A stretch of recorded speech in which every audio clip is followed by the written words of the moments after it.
Hey, you guys, happy Friday! Yes, I am Richard, and welcome to Nightmares. Tears, anyone? As you can see, I've got the most badass t-shirt on. Let me put these down real quick. So, yes, this is a skeleton hand holding a match to light the Halloween pumpkin. And then on the back, I don't know if I'm going to even be able to get this on here. It says Halloween all year long. Hopefully that showed up.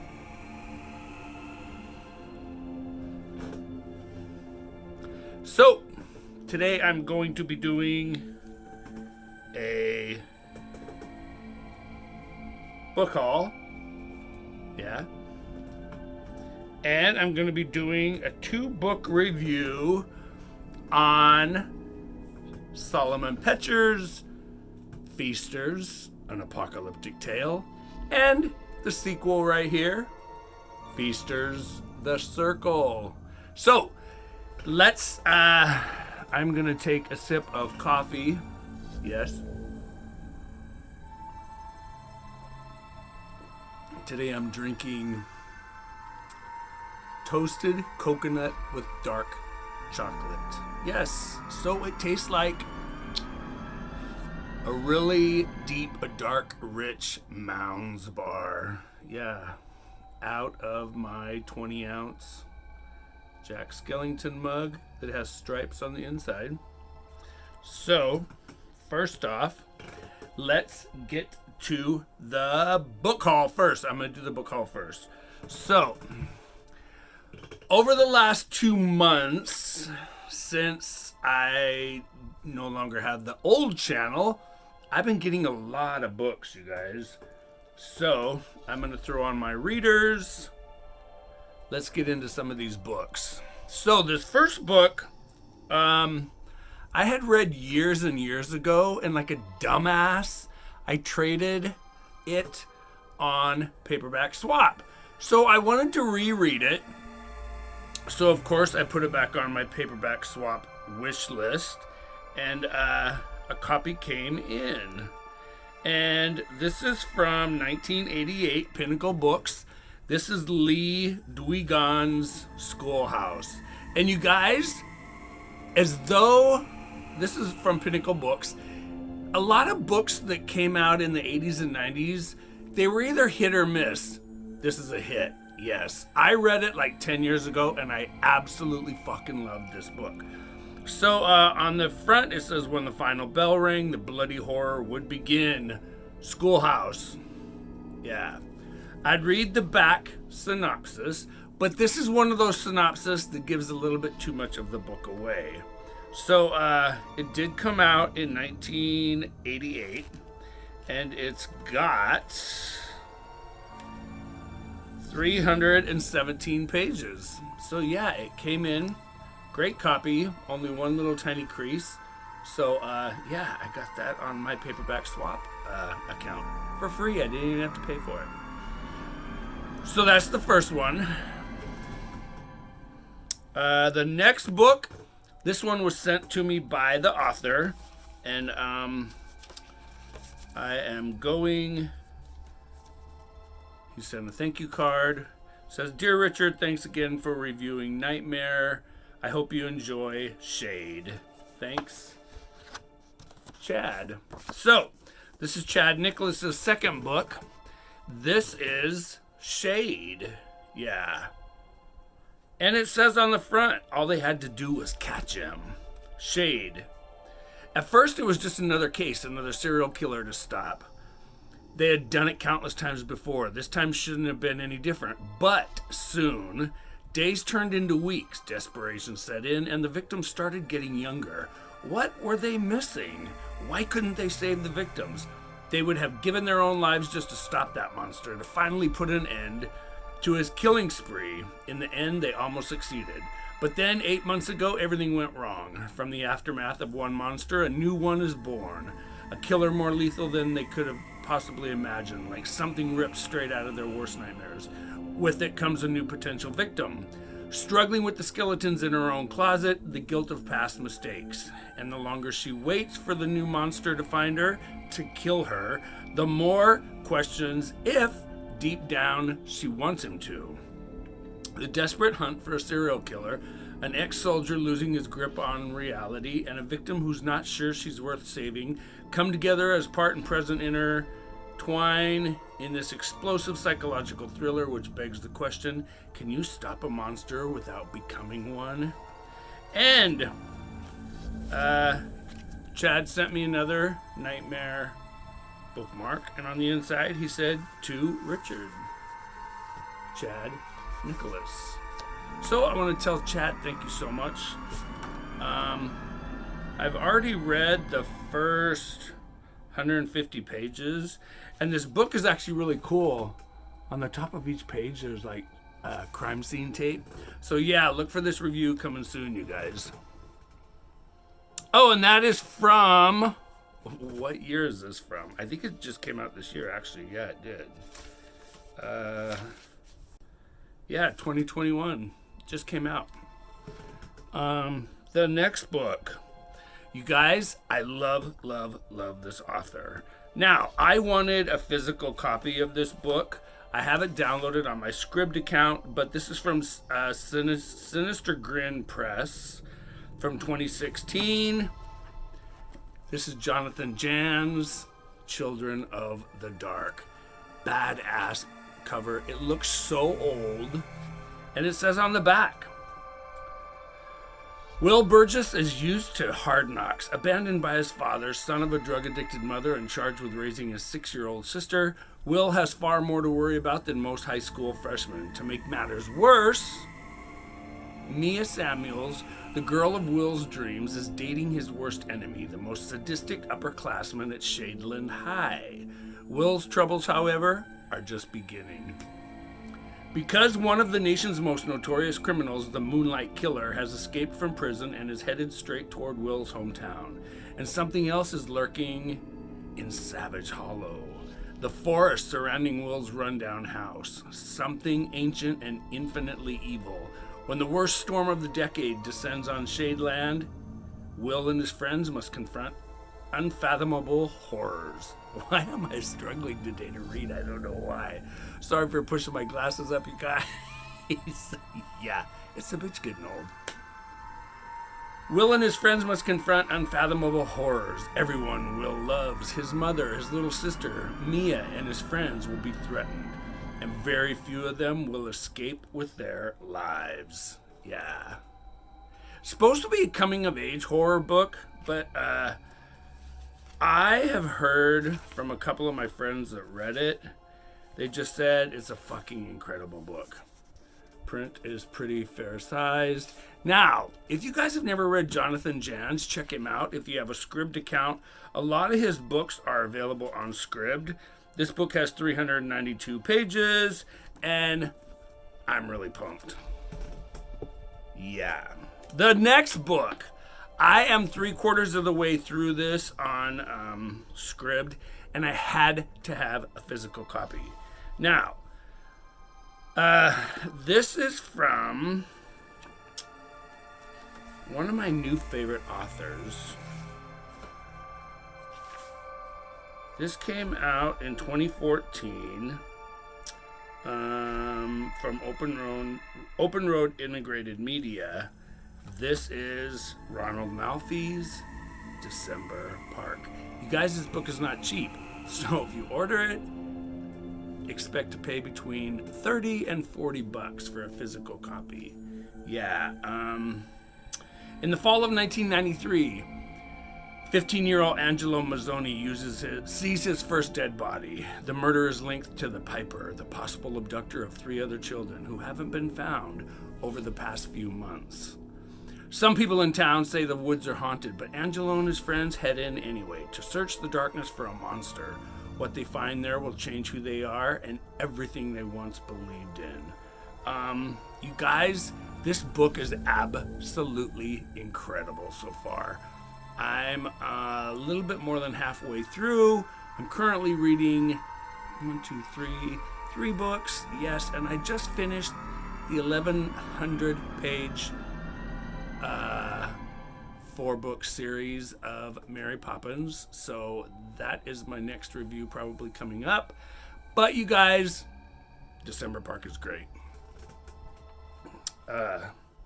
Last but not least, you guys know me and my books. All these books right here on this shelf, plus 2 more down there, are part of this series. It isn't really a series, so you don't have to read them all. You can read them just one by one. This is from Disney Hyperion Press. This came out in September of 2021. This is What Once Was Mine, A Twisted Tale by Liz Braswell. You guys, these are dark and twisted versions of some of Disney's famous stories / movies.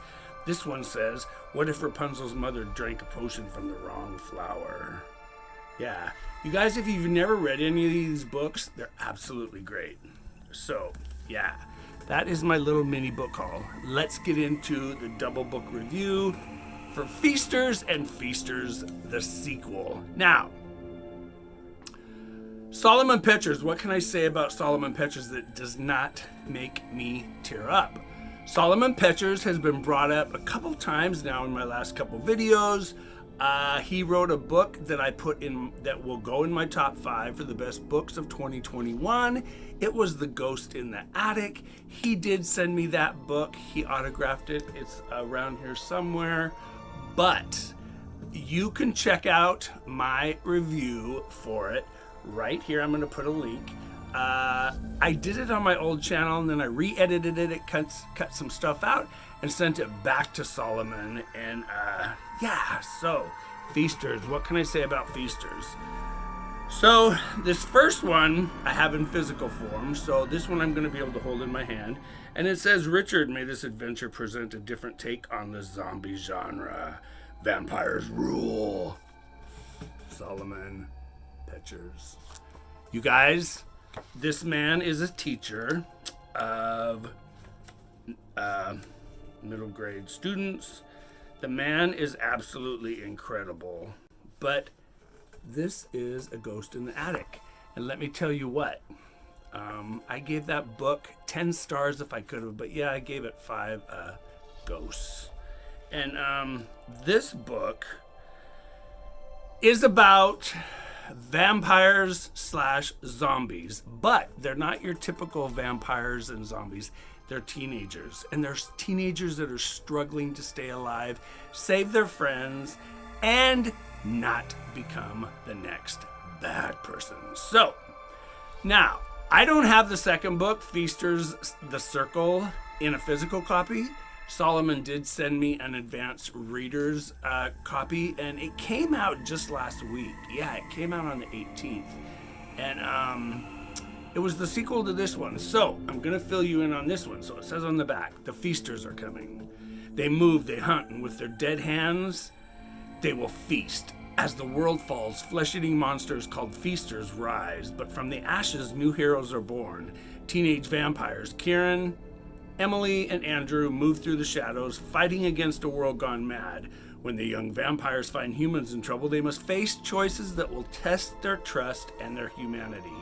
Do the humans hold the key to the virus that swept across the planet? How far will the young vampires go to bring the world back from the brink of annihilation? And can they stop the hunger of the Feasters?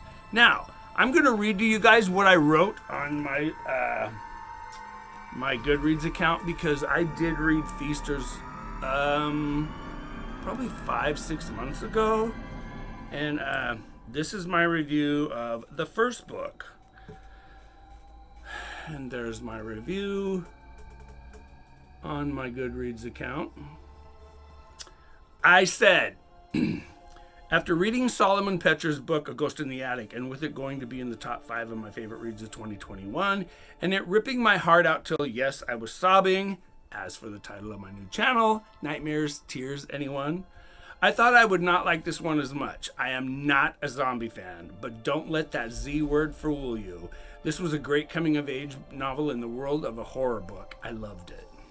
While I was reading this tale of two teenage cousins, Kieran and Emily, who just happened to be vamps, what are that we call vampires, yeah. I thought, how is this book going to work being both a bloodsucker and a zombie book? Well, let me tell you, no other author but Petrus could have pulled this off any better. He knows exactly who is reading his work, whether it being a kid, a teenager, or even an adult. That reader is going to take something completely different out of the book and will remember it for a long time. Now, with me not being a zombie fan, this book was something that I was not expecting. It is a tale of loss, of horror, and friendship, all in a world of an outbreak worldwide that no one saw coming. So cousins Kieran and Emily become friends with a teen boy by the name of Andrew, whom they have to turn before he dies and become a feast or a flesh eater.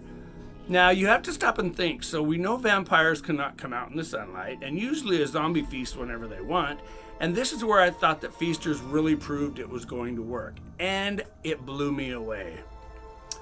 The scenes of when the horror happens, it is done in a way that is not stomach-churning, not like The Walking Dead.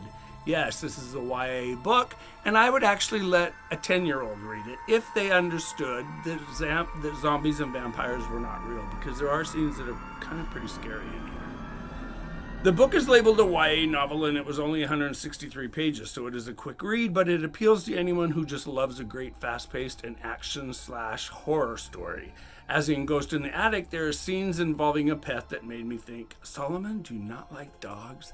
But I found out after talking to Solomon, he loves dogs, just like I do, and me and Bruce, we love our dog Zero. There are a couple of images of blood and drinking of blood, but it is all done in a very non-gory way, but it still works. The book really pulls you into believing who these teens are and what they are doing is the right thing. If you have never read anything by Petrus, I highly recommend either A Ghost in the Attic or Feasters: An Apocalyptic Tale, or sequel Feasters: The Circle, which I'm going to be reviewing right after this. I love this man's writing. You got me again, Solomon. Now I need to finish the second book, which I already have. At the time of writing this, I hadn't read it yet.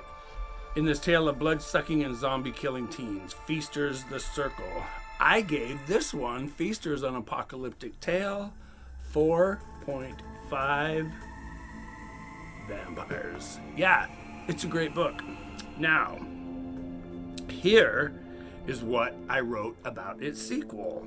Now, I actually liked both books. This is Feasters. This is the cover of the second book. I don't know why I can't enlarge it, but that is Feasters: The Circle. And I'll pop the picture up right here. That's the cover of the second book. Now, the second book, like I said, just came out September 18th. So, here's what I wrote about Feasters: The Circle. Solomon Petrus can write a book. Well, a novella like no one else. Now, when is the first 600-plus page classic coming, I asked Solomon. Love this author and his works. So I had read this book a couple of months back. Actually, I did read it a couple months back, but I didn't want to release this review until the book had come out. After Solomon had sent me an autographed copy of the sequel to his vampire zombie book, Feasters: An Apocalyptic Tale, and however that fact does not in any way affect my reviews of his work. Now, as you guys know, all of my book reviews are my opinion only. You don't have to like the book. You don't even have to agree with me. Just listen to this review and don't take it all too serious, you guys. Yeah, we don't play those games. Yep. So, Kieran, Emily, Andrew, and Carissa are now living at Sebastian Labs. And let me tell you, people in white lab coats are not nice. With the world in a state of combative hell with humans that are still alive fighting for their lives against either the zombie/undead or the vampires as we know them, the kids in this book realize it is not only that of what is going on. What they realize, as in the first book, which I loved more than this one, is that life is something you must experience with friends. Yes. This second story was much more character driven, and I don't know how Petchers does this in such a short form of fiction, but he can get my emotions flowing every time. He did it flawlessly in The Ghost in the Attic, and he does it quite well here. Though I am not usually a fan of YA fiction, or even zombies for that matter, Solomon Petchers writes it in a way that it always works. We understand these teens so well that you sometimes have to forget that you do not really know them as you think you do. Remember, these kids are not real. There has to be another one, right, Solomon? Thanks again so much for taking me to the world of the Feasters, and to all of you who love a good book with characters you will always believe in, pick up the Feasters books now. Yeah, they're both really, really good. However, I didn't like this one as much, but I did still give it 4. I gave it a blood drop, a butcher knife, a vampire, and a zombie. Yeah. The man can write, you guys. So, these characters, let me tell you what. The reason I like the first one better, and I only liked it just a little bit better, at the beginning there was a scene that ripped me apart with the cousins and this friend. But Feasters the Circle really takes you down a road where you're like, what the hell would I do? What would we do if our world just suddenly upended and we realized we were living in a world where either you become a vampire or you become a zombie? Now, if I had to be one or the other, I would want to be vampire, because vampires can be hot, they can be sexy, and they can be fucking great looking. Zombies, not so much. I've never seen a zombie look good. And yes, sorry Solomon, I did use the F word just right there. So if you use this video as a review on your book author channel, make sure you edit that out, because being a young author's book, I don't want them hearing me talking like this. Yes, I know I'm an adult, but yeah, these books, like I said, these kids you really fall in love with, and oh boy, I still cannot say enough about Ghost in the Attic. But you guys, with Halloween season coming up in less than, 40 days? 35 days, something like that. I cannot wait. So, yeah. Those were my reviews on Solomon Petchers' Feasters book, both Feasters the First Apocalyptic Tale and Feasters the Circle. If you haven't done so already, hit that subscribe button right there. Ring that bell so you get notifications of when I post another video. Those of you that are new to the channel, I did say I was going to read out new subscribers in this video, but today's video is now almost 24 minutes long.